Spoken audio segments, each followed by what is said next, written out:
ये डॉक्टर साहब और कोई संस्था ऐसी है जो और प्रयास करे और ज़्यादा जो है सरकार को मजबूती मिले और कोविड जो पेशेंट हैं उनको उचित समुचित जो है स्वास्थ्य लाभ मिले?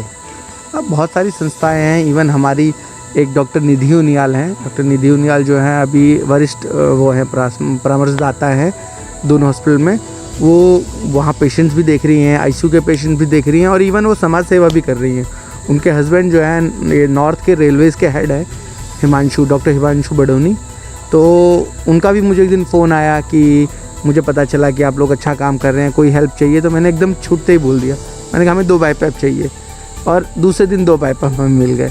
तो ऐसे भी हैं कि काफ़ी लोग कर रहे हैं, अपने काम के साथ सोशल एक्टिविटीज़ भी कर रहे हैं। तो काफ़ी लोग हैं इन चीज़ों में कर रहे हैं। ये डॉक्टर साहब इसका कैसे समाधान हो? यानी अगर सरकारी स्तर पे भी हम सोचें कि जो ये अलग अलग डिस्ट्रिक्ट हो जाते हैं, स्वास्थ्य सुविधाओं में भी अगर बेहतरीनता लानी है तो आबादी के हिसाब से थोड़ा सुविधाएं देनी पड़ेगी। कैसे सरकार इसको सिस्टम में लाए और कैसे जो है इधर की तरफ भी एक अच्छा सा अस्पताल खुल जाए? वैसे यहाँ के लिए अस्पताल का चल भी रहा था। इवन आप देखेंगे इधर से आगे 82 एक जगह है, वहाँ पे बहुत एक्सीडेंटल प्रोन एरिया है, काफ़ी एक्सीडेंट्स होते हैं, आपने सुना भी होगा, पता भी है सबको। तो वहाँ पे भी चल रहा था, काफ़ी टाइम से पैसा भी आया था एक ट्रॉमा सेंटर के लिए, जो सतपाल महाराज जी जब कैबिनेट मिनिस्टर थे और अभी भी हैं, खैर उस टाइम का पिछले बार का वो पैसा था, वो आया था। पर वहाँ पे लोगों ने ज़मीन ही नहीं दी, ज़मीन ही मुहैया नहीं हो पाई, जिसकी वजह से वो बन नहीं पाया। जी हाँ, जैसे यहाँ पे भी कहते हैं, हमने मुनिकी रेती में भी कई बार नेताओं से लोगों से बात की है, वो भी कहते हैं कि यहाँ ज़मीन उपलब्ध नहीं हो पाती इसलिए अस्पताल नहीं खुल पाते। बिल्कुल सही है, क्योंकि अभी ये इतना पॉश इलाका हो चुका है। अगर आप किसी से सोचो भी कहने के लिए कि भैया आप अपनी ज़मीन दे दो, तो यहाँ पर लोग करोड़ों रुपए की ज़मीनें हैं, तो कौन अपनी ज़मीन ऐसे देगा आपको? नमस्कार, मैं योगेश आंवला डिजिटल मीडिया से इस वक्त जो है मुनिकी रेती के GM1 के एक रिजॉर्ट में हूँ, जहाँ पर कोरोना पीड़ितों का जो है इलाज हो रहा है। उन पीड़ितों का इलाज जो है डॉक्टर जगदीश जोशी कर रहे हैं।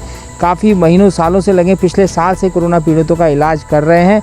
मिलते रहते हैं, पूछते रहते हैं हम इनसे क्या आंकड़े हैं, अभी भी पूछेंगे, पूरे विस्तार से इनके साथ बात करेंगे। डॉक्टर साहब आपका बहुत बहुत स्वागत है। क्या हाल है अभी कोरोना पीड़ितों के, कैसा इलाज चल रहा है उनका यहाँ पर? अभी जो है कि कुछ टाइम से तो काफ़ी ज़्यादा मात्रा में जो है वो पेशेंट्स आ रहे थे और काफ़ी सीरियस पेशेंट आ रहे थे, जिनको सांस लेने में परेशानी थी और काफ़ी फीवर था, बहुत ज़्यादा मतलब सीरियस थे। बट जैसे जैसे अभी टाइम बढ़ रहा है थोड़ी सीवियरिटी कम हो गई है। इन्फेक्शन जो है इस लॉकडाउन की वजह से मुझे लगता है काफ़ी फ़ायदा मिला है और जो लोग रुक रहे हैं उसकी वजह से नंबर ऑफ़ केसेस बहुत गिर गए हैं। पहले हमारे पास ही इसी फैसिलिटी में जो थे 170 के करीब भी पेशेंट हो गए थे। हमारा शिवांचल हमने होटल लिया था, वो भी एक तरीके से भर गया था। हमारा टाइप 2 लेवल है ऊपर नरेंद्र नगर का हॉस्पिटल, वो भी भर गया था, इतने ज़्यादा लोड हो गया था। बट अब जैसे जैसे लॉकडाउन हुआ है इसकी वजह से काफ़ी केसेस में रुकावट आई है, काफ़ी जो केसेस हैं वो गिर गए हैं। जी डॉक्टर साहब, सुनने में आया था कि आप भी जो है मरीजों का इलाज करते करते एक बार जो है यहाँ पर बेहोश हो गए थे, क्या कारण रहा था? अब कारण तो ये था कि पेशेंट्स लोड बहुत ज़्यादा था और बहुत ज़्यादा की वजह से हम लोग 2-3 दिन तक सो भी नहीं पाए। पेशेंट ज़्यादा थे, रात को ज़्यादा सीरियस हो रहे थे, तो इस चक्कर में वो हो गया। जी वैसे होता नहीं मुझे। ये असल में डॉक्टर साहब 1.5-2 साल से आप यहाँ देख रहे हैं व्यवस्थाओं को। ये स्वास्थ्य सुविधाएं थोड़ा सा हमारे सरकार की, क्या पूरे देश की, थोड़ा सा उतनी मजबूत नहीं है। हमारे इधर की तरफ अगर नरेंद्र नगर की तरफ देखा जाए, मुनिकी रेती की तरफ देखा जाए, कैसे सुधार हो सकता है, आपकी क्या सोच रहेगी? मेरा एक ये जो आपने कहा कि स्वास्थ्य सेवाएं हमारी नहीं है स्ट्रॉन्ग, इसके पीछे भी मुझे लगता है कि कहीं ना कहीं हम सबका हाथ है। हम सबका हाथ इसलिए है कि हम लोग डॉक्टर के पास जाना ही तब पसंद करते हैं जब बिल्कुल सीरियस हो जाते हैं। अगर हम लोग इस कोविड को ज़्यादा गंभीरता से लेते तो ये नौबत मुझे लगता है आती ही नहीं। जैसे कि आप देख रहे होंगे लोग घूम रहे हैं, अनावश्यक घूम रहे हैं, अनावश्यक गैदरिंग कर रहे हैं, तो ये चीज़ें ना होती तो हम लोग रुकते। इवन जो लोगों को नए छोटे छोटे सिम्टम्स भी आ रहे हैं तो लोग क्या कर रहे हैं, अपने आप दवाइयाँ खा ले रहे हैं, किसी झोला छाप को दिखा ले रहे हैं, इलाज कराने को तैयार नहीं है। इवन आप देखेंगे ना कि आप थोड़े और इलाकों में आगे बढ़े तो लोग सैंपल देने को भी तैयार नहीं है। उनके दिमाग में एक चीज़ है कि भैया अगर पॉजिटिव आ जाएंगे 14 दिन तक रख देंगे, बंद कर देंगे। एक सोशल टेम्पो टाइप का ही बन चुका है। जैसे हम कहते थे ना पहले कि लोग बताते नहीं थे घर में किसी को टीबी है, तो वैसे ही लोगों ने इस कोविड को भी बना दिया है। लोग चाहते नहीं कि कोई उनको बोले ये कोविड पॉजिटिव है। और एक और मैंने लोगों में धारणा देखी है कि लोग सोचते हैं मेरा बुखार और दूसरे का बुखार कोविड। जी जी जी, है ना। ये एक डॉक्टर साहब ने बहुत बड़ी बात बताई कि कोरोना को जो है एक सामाजिक अपराध की तरह लोग ले रहे हैं। इस वजह से भी जब आदमी को खांसी जुकाम या इस तरीके के सिम्टम्स हो रहे हैं कि जो कोरोना है उसे, तो उसको जांच करने की बजाय पहले ही अपना इलाज कर रहे हैं और ये सोच के चल रहे हैं कि मेरे को कोरोना ना हो तो ज़्यादा बढ़िया है। डॉक्टर साहब, ये आपने भी देखने को मिला होगा कि लोग चाह ही नहीं रहे कि मेरे को कोरोना हो। लोग चाह रहे हैं कोरोना ना हो, पर जिस तरीके से घूम रहे हैं फिर रहे हैं उस तरीके से तो होना ही होना है। लोग मास्क नहीं पहन रहे हैं, लोग ऐसे ही रास्ते में भीड़ भड़ाका चल रहा है, तो इन चीज़ों से बढ़ेगा। और स्वास्थ्य सेवाएं हमारी बेहतरीन हैं ही, हमारे डॉक्टर्स में जो इतना काम कर रहे हैं, कैसे मतलब किन किन चीज़ों में काम कर रहे हैं। हमारा प्रशासन भी बहुत एक्टिव है, इवन हमारी डीएम महोदया बहुत ज़्यादा एक्टिव है इन चीज़ों में, और वो सभी अपना काम कर रहे हैं। बट हाँ, ये जो एकदम बर्डन बना है, इसके लिए मुझे लगता है सरकार और प्रशासन कम जिम्मेदार होकर लोग ज़्यादा जिम्मेदार, क्योंकि लोगों ने इसको बहुत गंभीरता से नहीं लिया।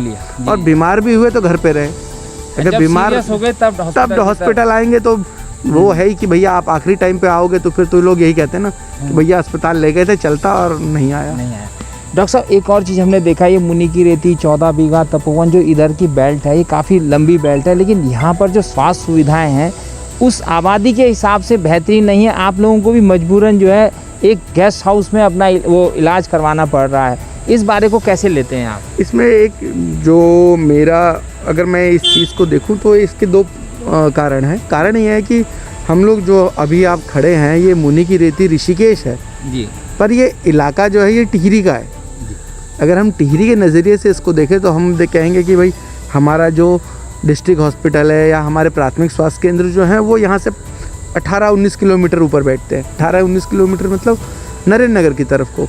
और अगर हम ऋषिकेश की बात करें तो ऋषिकेश का एसपीएस हॉस्पिटल यहाँ से मुझे लगता है 2-3 किलोमीटर दूर है जी। तो इस चक्कर में भी कि अब IPHS के मानक भी चेंज हो गए हैं कि आप इतने किलोमीटर में के दायरे में ये अस्पताल नहीं बना सकते, तो इस चक्कर में भी ये थोड़ी चीज़ें गंभीरता जो लोगों में मतलब इलाज ढंग से नहीं मिल पा रहा है, एक रीज़न ये भी है। ये डॉक्टर साहब एक संदेश दे दीजिए स्वास्थ्य सुविधाओं को लेके, कोरोना को लेके, जो भी आपने अनुभव किए हैं वो जनता के साथ और सरकार के साथ शेयर हो जाएं तो उससे कुछ नीति बनाने में थोड़ा सा लाभ मिले। मेरा यही कहना है लोगों से आज सबसे कि भैया आप लोग इन चीज़ों को हल्के में ना लें। कोई भी चीज़ जो खांसी है, बुखार है, आप जाइए, अगर आप टेस्ट भी कराएंगे तो ज़्यादा क्या निकलेगा, पॉजिटिव भी निकलता है, तो ये आप उसकी आइसोलेट रहिए। आप अपने प्रियजनों को नहीं फैला पाएंगे, आप अपने घर पे रहेंगे, ठीक है। आप एक बेहतर तरीके से तब इलाज लेंगे और आपको पता रहेगा आप पॉजिटिव हैं तो आप पौष्टिक आहार खाएंगे, आप किसी चीज़ में ढिलाई नहीं बरतेंगे।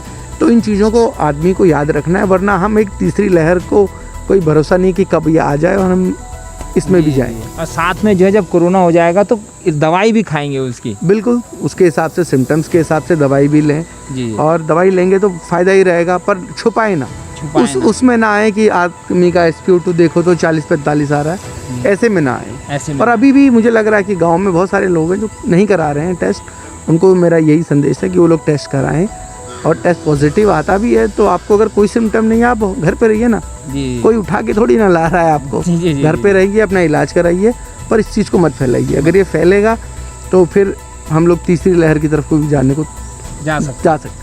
ये हमारे साथ डॉक्टर जगदीश जोशी हैं, जिनका साफ साफ चेतावनी हमारे समाज को ही कि आप जो है अगर खांसी जुकाम होता है तो अपना जो है जांच करवा लें, पॉजिटिव आते हैं तो क्योर करें, उसका इलाज करें, उसकी दवाई खाएं, घर पे रहें, स्वस्थ रहें और समाज में जो है संक्रमण ना फैलाएं। क्योंकि अगर आप इस तरीके से लापरवाही करते रहे तो कोई संभावना नहीं है कि हम जो तीसरी लहर के प्रकोप में ना फंस जाएं। मैं अपने सहयोगी दीपक के साथ योगेश, आंवला डिजिटल मीडिया, तीर्थनगरी ऋषिकेश और देवभूमि उत्तराखंड।